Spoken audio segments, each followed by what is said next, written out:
Joining us at TheInformer for part two of our discussion on what's happening in the media is Steve Carey. Welcome back. Thanks. We touched on the omnibus bill. We spoke about a number of other things that are currently happening in Australia and how the media is struggling to cope with some of the challenges. And COVID's playing a part as well. What's happening overseas? What have you made of the circus is happening overseas? overseas. The circus. Yes. The circus is happening no overseas. Longer it's no all in longer America. Ashton's. It's Ringling Brothers and beyond. Well, and the ringmaster is Donald Trump. And it's sad, and it's confronting, and it's concerning, even as an outsider. I mean, because we are so reliant on American policy here and for the safety of, basically an island state in an Asian Pacific region, you look at what's happening there and you shake your head. I'm not an avid, I don't have an avid appetite for everything in America.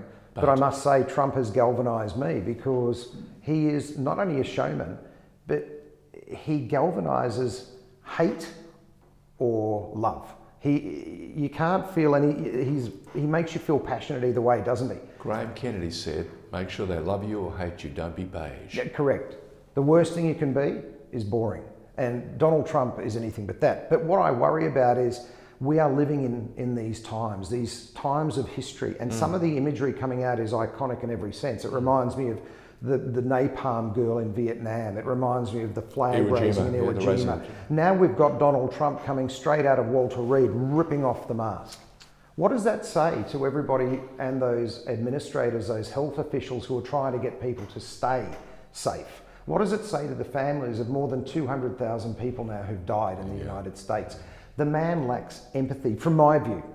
Other people would say, whatever. No, I say there's a breathtaking lack of empathy. They line up outside the White House and they love him. Yeah, they lined up outside the White House, and we had other imagery which the media lapped up. Fair enough, I would have too if I was there. There's the slow drive-by. The Escalade. And here's two people from the Secret Service who now clearly have to self-isolate for 14 days. That was purely and utterly media fodder. That was circus. That was imagery that he knew would be broadcast, but has he thought it through? Is it going to help him or hinder him? For his supporters, it's give me more, give me more. For his detractors, it's there's the signs of Nero. We're seeing the rapid decline now of what was an absolute powerhouse. How much harder is the role of the media in America today because of those antics?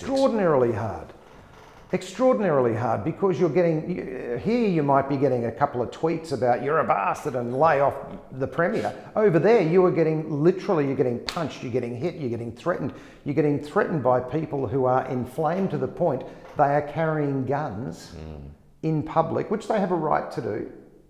They have a right to bear arms in public. America. That's enshrined in the Constitution. Yeah.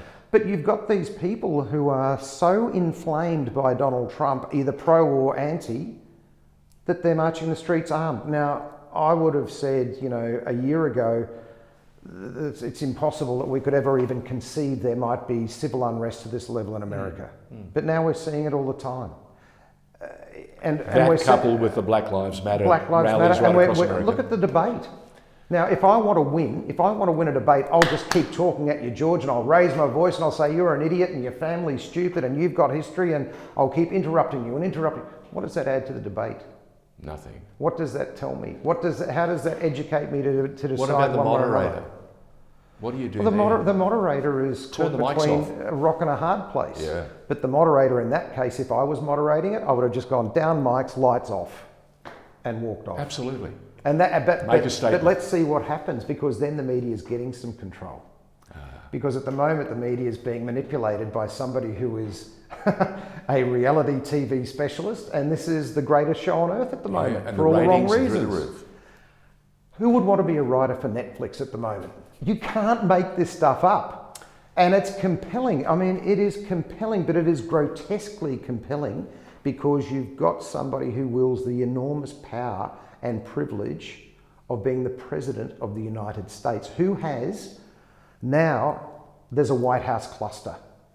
Where are the controls?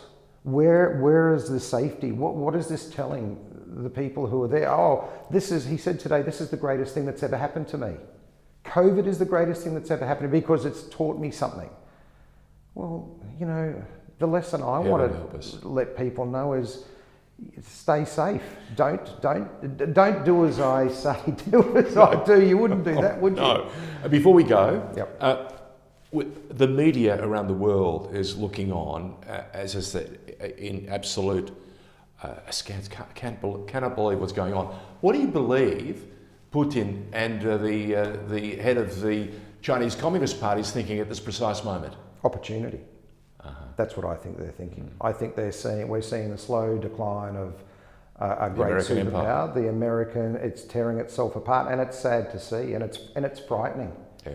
You know, I'm reasonably well read, but I watch what happens over there. I see what's happened. I see the passion from both sides. I can't see any easy coming together, and I get worried because I've got children and I've got people that I love and care for who live in America. I would like to see a presidency of either side that unites people, doesn't tear them apart, doesn't play the person, but it plays to the whole. That's what I would see, and that's what I would say here too with the Premier. You know, a lot of political opportunity is being lost by playing games, not being strategic and putting people first.